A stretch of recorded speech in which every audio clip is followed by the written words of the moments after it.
My name is Grace. I'm 25 years old. Today I'm going to talk about the day that my parents said Grandpa left me nothing. Then I found a letter that changed everything. It's a pleasure to have you here. Stay tuned until the end and tell me which city you're watching from. I want to know how far my story has gone. And click on like, subscribe and activate the bell so you don't miss the next stories here on the channel. I never expected to feel so unwelcome at my own grandfather's funeral. As I stepped into the modest chapel, the air was thick with artificial condolences and the faint scent of lilies. My parents barely looked at me. My mother, elegant and cold as ever, simply nodded. My father gave me a brief pat on the back, like I was a co-worker who just handed in a report. I stood in the back, watching as the ceremony went on, numb and confused. Grandpa Henry had practically raised me in the summers.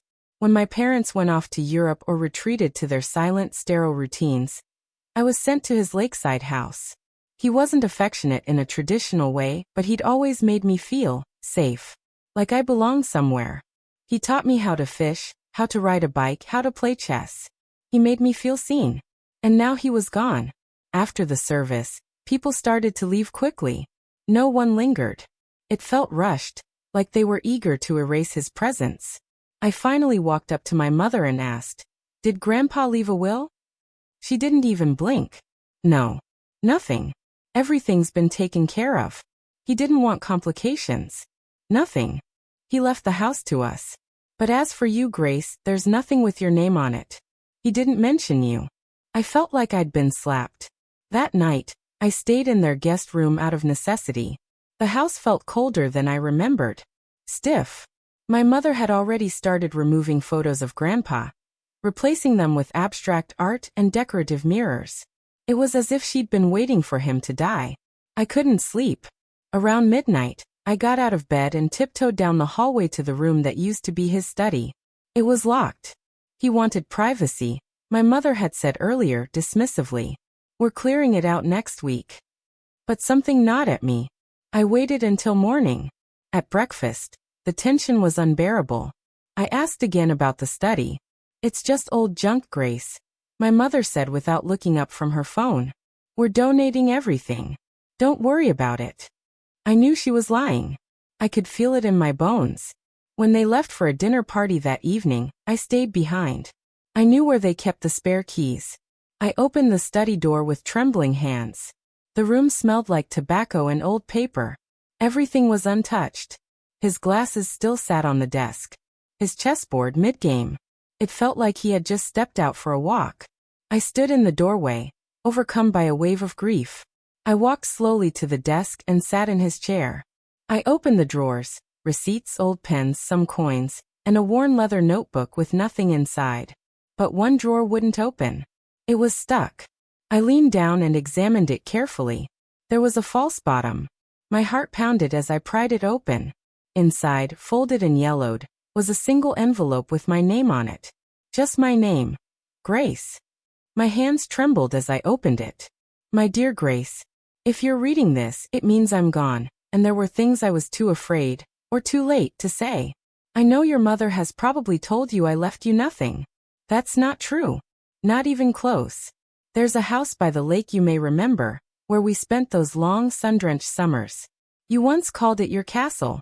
I made sure it would be yours. It's not just a house. It's the place where you were truly yourself, where you smiled without fear. I wanted to leave you something that mattered, something untouched by their bitterness. I kept it quiet for a reason, which I hope you'll understand in time. Go there, Grace. Everything you need will be waiting. Love. Grandpa." My throat closed. I clutched the letter like it was a lifeline. They lied to me. All these years, I believed that my parents were cold but fair.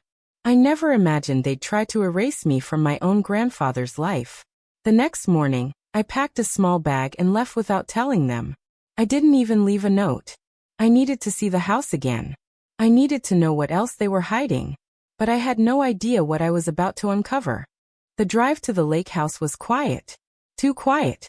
As the miles passed, I tried to remember every detail of that place. Sunlight on the porch, the creak of the floorboards, the way Grandpa always had a pot of coffee ready even if it was 90 degrees outside. But memories kept slipping through my fingers like sand. I hadn't been back since I was 13. When I pulled up the gravel driveway, my heart nearly stopped. The house looked older, the paint faded, the shutters askew, but it was still there. My castle. I got out of the car and stood for a long time, just staring. I half expected my grandfather to appear at the door with his half-smile and say, "You're late." But no one came. Only the sound of birds in the trees, and the wind brushing through the tall grass. The key was exactly where he used to keep it. Inside an old ceramic frog near the steps. I unlocked the door and stepped inside. The smell hit me instantly. Old wood dust, and the faintest trace of tobacco. The same rug still sat in the entryway. The same hat still hung on the coat rack. It was like the house had been waiting for me. I walked through each room slowly. Nothing had changed. The sofa still sagged in the middle. The bookshelf still leaned slightly to the left. I felt a lump rising in my throat. In the kitchen, I found a folded piece of paper under a magnet on the fridge. My name again. Grace. If you're reading this, you found the house. That alone means more than I can say. There's more for you here.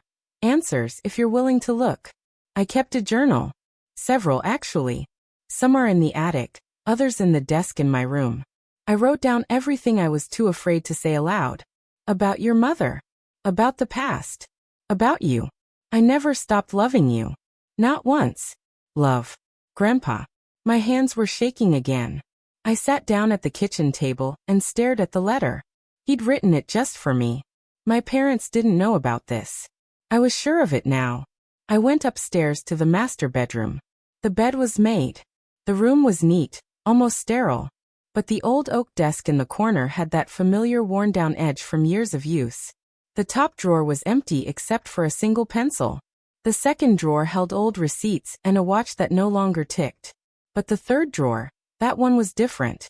It was deeper, and at the very back, I found a small stack of journals. Leather-bound, some cracked with age. I took the top one and opened it. July 2nd, 1997. Today she told me she never wanted Grace.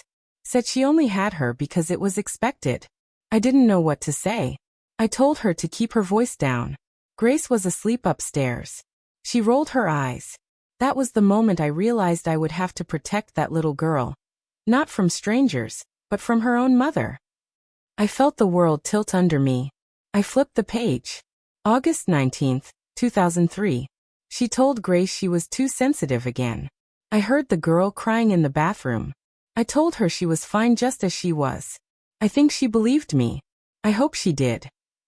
Tears stung my eyes. I kept reading. Entry after entry. A pattern began to emerge.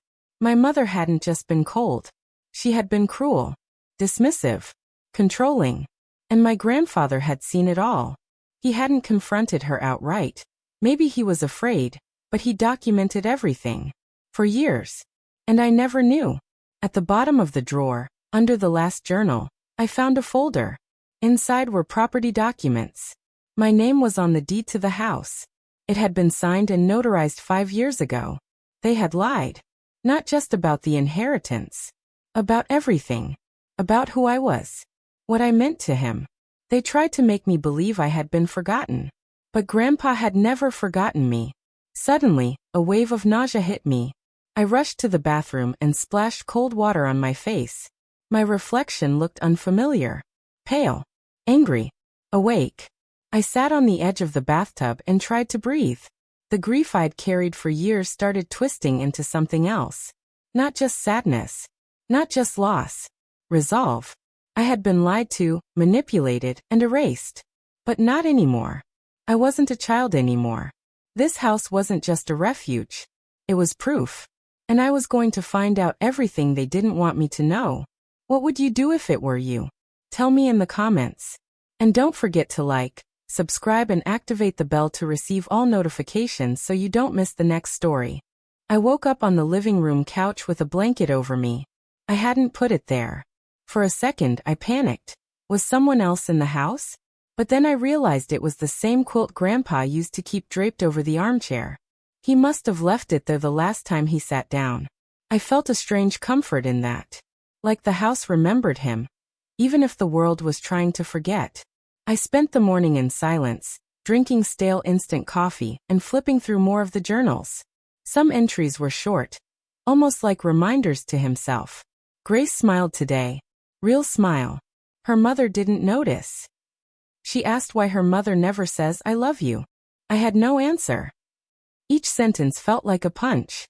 Not because they surprised me, but because they didn't. It confirmed what I had buried for years. That empty, anxious feeling every time I was around my mother. It hadn't been in my head. Around noon, I decided to go up to the attic. Grandpa had mentioned more journals up there.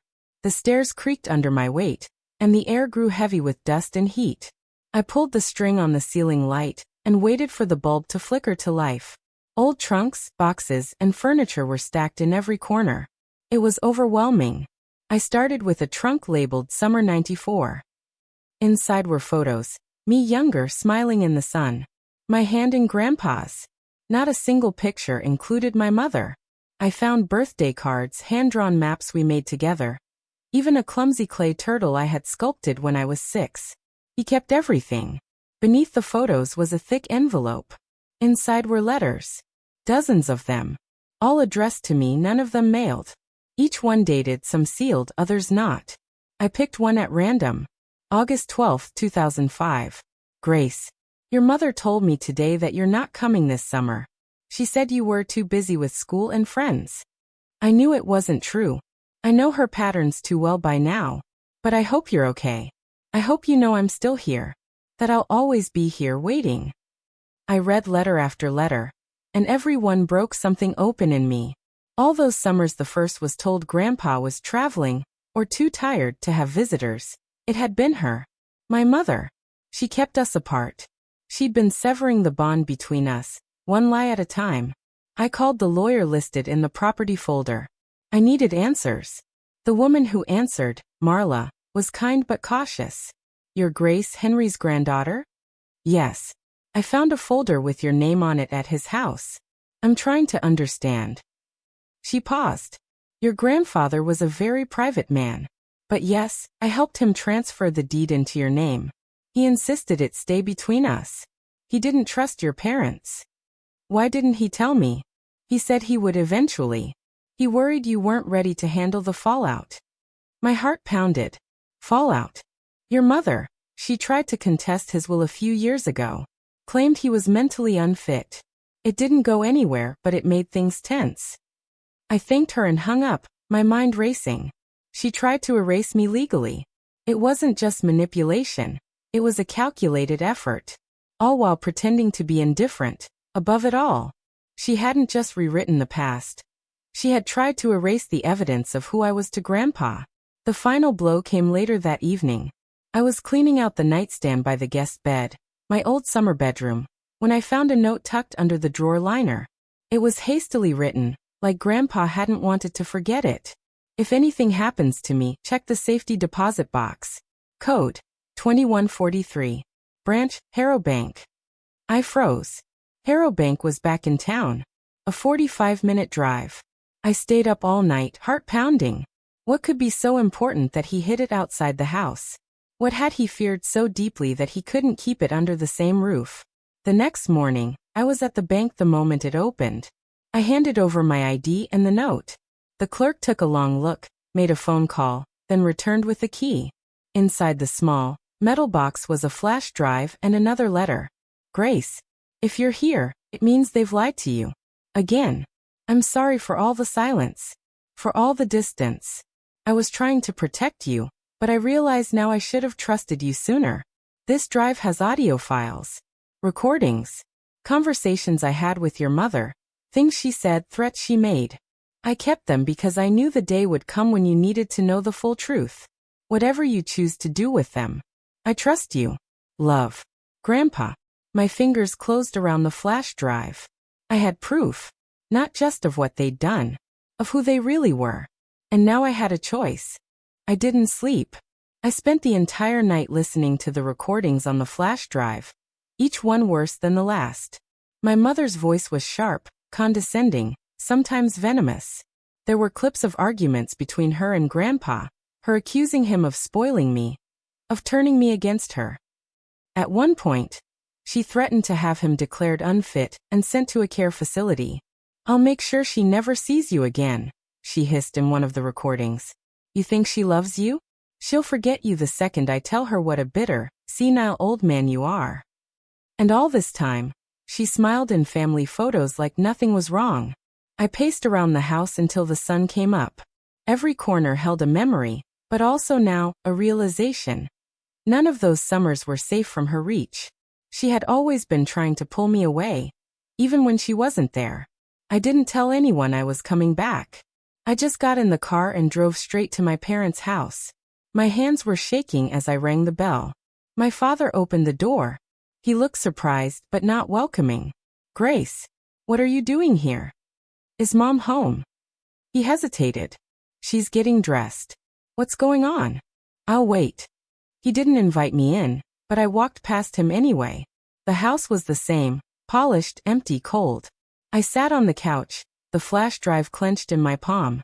A few minutes later, my mother came down the stairs. Her face froze the moment she saw me. "You look awful," she said, as if that were the only thing that mattered. "I found the house," I said. She blinked. "What house?" "The lake house. Grandpa left it to me. I've been staying there." A pause. Then, carefully, he was confused. He said strange things near the end. I pulled the flash drive from my pocket and placed it on the table. "He wasn't confused. He was recording you." Her expression didn't change, but her hands curled slightly. She didn't reach for the drive. "I know everything," I continued. "The lies. The letters you never let him send. The summers you said I couldn't visit. I know about the journals. The will. The attempt to contest it." "Grace," my father interrupted gently, "this isn't the time." "It's exactly the time." My voice cracked, but I didn't back down. I grew up thinking I was the problem. That I was too sensitive, too dramatic, too needy. But I wasn't. I was a kid. And you made me feel invisible. My mother's face hardened. "You were never easy, Grace. You needed too much. Your grandfather encouraged that. You think you were special? You weren't. You were a burden." The words hit me like ice water. But instead of crying, I laughed. Quiet, bitter laughter. "I thought you might at least try to lie better," I said. My father looked down at the floor. "I'm taking everything that's mine," I said. "The house, the documents, the memories. You don't get to rewrite the story anymore." "You can't just cut us out," my mother snapped. "We're your family." No. He was my family. I stood up. My knees were trembling, but I was done. "You're not invited. To anything. Not birthdays. Not holidays. Not weddings. Nothing. We're done." I walked to the door. My mother didn't follow. My father didn't say a word. As I stepped outside, the air felt different. Lighter. Like something had lifted. I didn't know what would come next. But I knew what wouldn't, them. I returned to the lake house just as the sun was starting to set. The light hit the trees in a way that made everything shimmer gold. Like the world itself was exhaling with me. For the first time in years, I wasn't second-guessing every move I made. There was no one left to convince. I dropped my bag by the door, walked into the kitchen, and turned on the old radio. A soft, fuzzy jazz station came through. Grandpa's favorite. It felt right. For the next few weeks, I stayed. I fixed small things around the house. Loose hinges, leaky faucets, creaky stairs. I found more letters, more journals tucked in unexpected places. I read every one. Not to torture myself, but to understand him. To understand what he had seen and tried to preserve. It became a quiet ritual. Coffee in the morning, a walk to the lake, then an hour or two reading pieces of the man who never stopped fighting for me in his quiet, deliberate way. I started painting again. I hadn't picked up a brush since high school, when my mother told me it was a waste of time. But here, it didn't feel like a waste. It felt like recovery. I set up a small studio in the back room with the wide windows. I painted the lake, the trees, the soft curve of the hills in the distance. I even painted Grandpa once, from a photo I'd found in the attic. He was younger in it, holding a tiny me on his shoulders. The smile on his face made me cry. People from the town began to reappear. An older woman named Margot brought over cookies and stories about my grandfather. A retired vet named Tom stopped by to offer help fixing the roof. Slowly, a sense of community formed. Quiet, warm, unforced. One afternoon, I drove into town to speak with Marla again. I want to make sure everything's in order, I told her. That nothing's left they can challenge. She pulled up the records and smiled. They can't touch this place, Grace. It's yours. Legally, permanently. Your grandfather made sure of it. There was one last thing left to do. I opened a safety deposit box in my own name and put the flash drive inside. I didn't want to listen to the recordings again, but I wanted them kept. Not out of revenge, but as insurance. Proof. A reminder that my pain had a history, that my memories weren't lies. On the drive home, I realized I hadn't thought about my mother in days. That used to be impossible. Her voice had always lived in my head. Controlling, criticizing, doubting. But now it was fading. One evening, I stood at the edge of the dock with a journal in hand. It was the last one. I read the final page slowly. You were never the burden, Grace. You were the reason I kept trying. If nothing else, I hope you one day feel free. Truly free. I closed the journal and held it to my chest. And then carefully, I placed it in the wooden box I'd prepared and lowered it into the lake. A private goodbye. A burial of everything I didn't need to carry anymore. I didn't cry. I just stood there as the ripples spread out, quiet and strong. It was a quiet Sunday morning when I finally understood what peace felt like. No dramatic thunderclaps, no grand revelations. Just a stillness inside me I'd never known before. I was standing in the kitchen, holding a cup of coffee, staring out at the lake. The trees were swaying gently, the dock creaking in the breeze. That's when I realized I didn't feel the weight anymore. Not the guilt, not the anger, not the aching question of whether I had done the right thing. I had. A letter arrived that afternoon. No return address, just my name written in my mother's sharp, deliberate handwriting. I let it sit on the counter for 3 days. Then I opened it. Grace, I suppose you think you've won. I don't know what your grandfather told you, or what he left behind. But I want you to remember that family isn't something you walk away from. No matter how angry you are. One day, you'll need us again. And I hope for your sake, that you haven't burned every bridge. Mom. I folded the letter and placed it in a drawer, next to an old can opener and some forgotten batteries. Not worth burning. Not worth keeping close. That same week, I was offered a position at a local gallery.